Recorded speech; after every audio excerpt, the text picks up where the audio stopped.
दोस्तों, मैं संजीत कुमार यादव। ये जैसा कि आप लोग जानते हैं कि हमने हिंदी जो है पढ़ा रहे हैं और पार्ट 1 में हमने जो है भाषा, लिपि और वर्णमाला कितने होते हैं, स्वर कितने हैं, मानक स्वर क्या हैं, ऐसा पढ़ाया। और अपने दूसरे वीडियो में हमने व्यंजन के बारे में बेसिक जानकारी दी और उसके बारे में सविस्तार हमने वर्णन किया। और दूसरी वीडियो में हमने पढ़ाया था स्पर्श व्यंजन कितने होते हैं, अंतस्थ व्यंजन के बारे में हमने पूरी जानकारी दी है। अब हम तीसरे व्यंजन के जो है चौथे भाग में तीसरे भाग जो है उस व्यंजन के बारे में आप लोगों को पढ़ाएंगे। और हमने इसके पहले जो वीडियो, जो हमारा दूसरा वीडियो है, उसमें हमने पढ़ाया है व्यंजन क्या होता है और उसके मतलब जितने भी डिफिनीशन है अच्छे से सबको हमने उसको बताया है।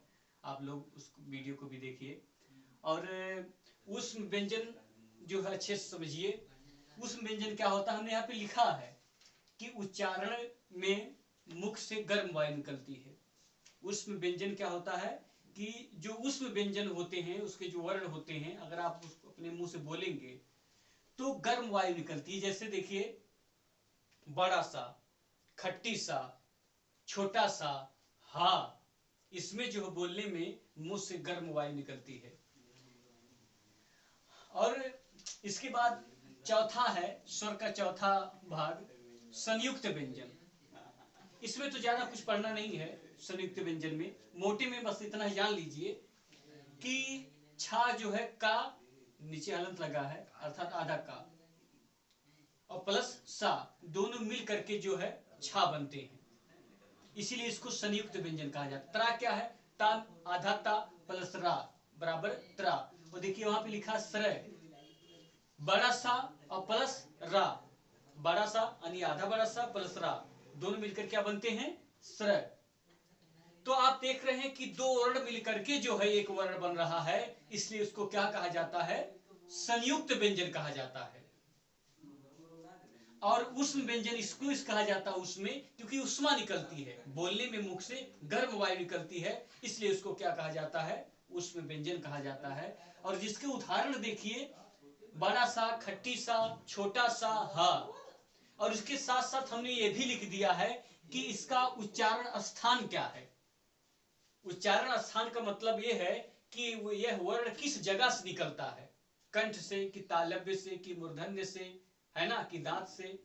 तो इसको आप लोगों को समझना है। हमने इसके नीचे लिख दिया है, जो बड़ा सा है वह तालव्य से निकलता है, और खट्टी सा जो है वह मूर्धन्य से निकलता है, छोटा सा वर्थ से निकलता है। वर्थ का अर्थ होता है मसूड़ा। अगर आप देखिए, अगर जो है सा बोलेंगे सा, तो मसूड़ा में जो है जीभ हमारी पकड़ती है, इसलिए जो है ये मसूड़ा से निकलता है। और इसके बाद जो हा जो है वो कंठ से निकलता है। किससे निकलता है, कंठ से निकलता है। हा जो है कंठ से निकलता है। तो अगर हम इसके बाद आप लोगों ने ये समझा कि व्यंजन क्या है, हमने बताया है, और उसके उसके 4 भागों में बांटा गया है, स्पर्श व्यंजन, अंतस्थ व्यंजन, उष्म व्यंजन, संयुक्त व्यंजन। और जो है उष्म व्यंजन किसे कहते हैं, उसका उदाहरण, और प्लस जो है उसका उच्चारण स्थान है। और इसके बाद हम व्यंजन का वर्गीकरण करें तो व्यंजन स्वर तंत्रियों के कंपन के आधार पर हम व्यंजन का वर्गीकरण कर रहे हैं। तो पहला वर्गीकरण हमारा यह है कि स्वर तंत्रियों के कंपन के आधार पर, जैसे अघोष और सघोष। आप मैंने यहां पे लिख दिया है कि का खा गा घा अंगा, ये जो हमने जो ये का खा चा छा टा ठा ता था और ये पा फा, ये जो होते हैं अघोष होते हैं। क्या होते हैं, अघोष होते हैं। और इनमें जो है कोई कंपन नहीं होता है। ये अघोष होते हैं और इसमें कंपन नहीं होता है। जैसे और अभी आप देखिए का खा, इसमें कोई कंपन नहीं है। लेकिन अगर आप बोलेंगे गा घा ड़ा, कोई भी, जैसे बा भा मा, इसमें जो है कंपन होता है और इसमें जो कंपन नहीं होता है।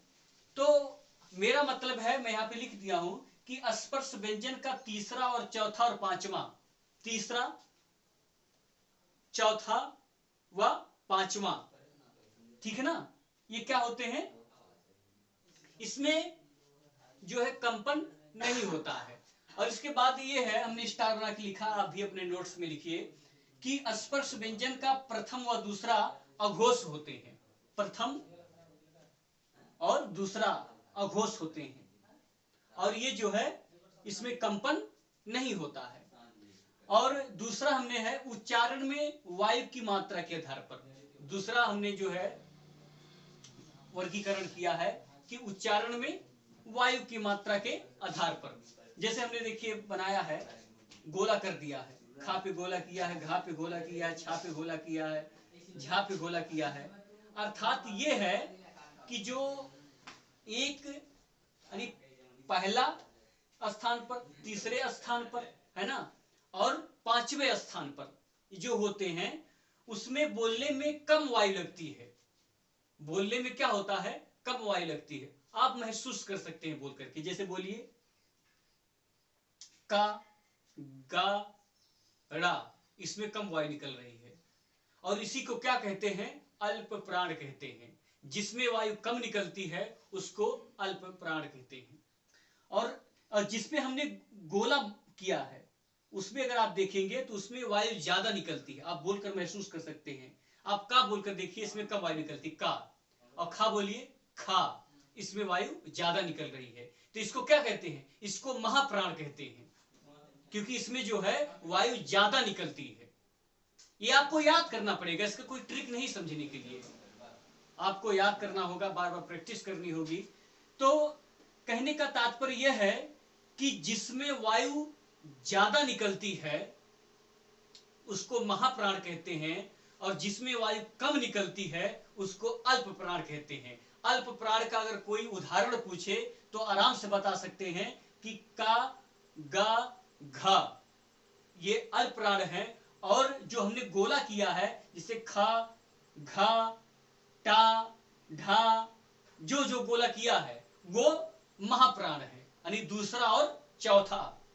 इसके बाद आप स्टार बनाकर लिखिए अपने नोट्स में कि या, रा, ला, वा जो है अंतस्थ व्यंजन अल्प प्राण होते हैं। पहले तो ये अंतस्थ व्यंजन है, लेकिन क्या होते हैं, अल्प प्राण होते हैं। और दूसरा जो है बड़ा सा, खट्टी सा, छोटा सा, हा, ये ऊष्म व्यंजन होते हैं, लेकिन ये महाप्राण होते हैं। ये ऊष्म व्यंजन होते हैं लेकिन महाप्राण होते हैं।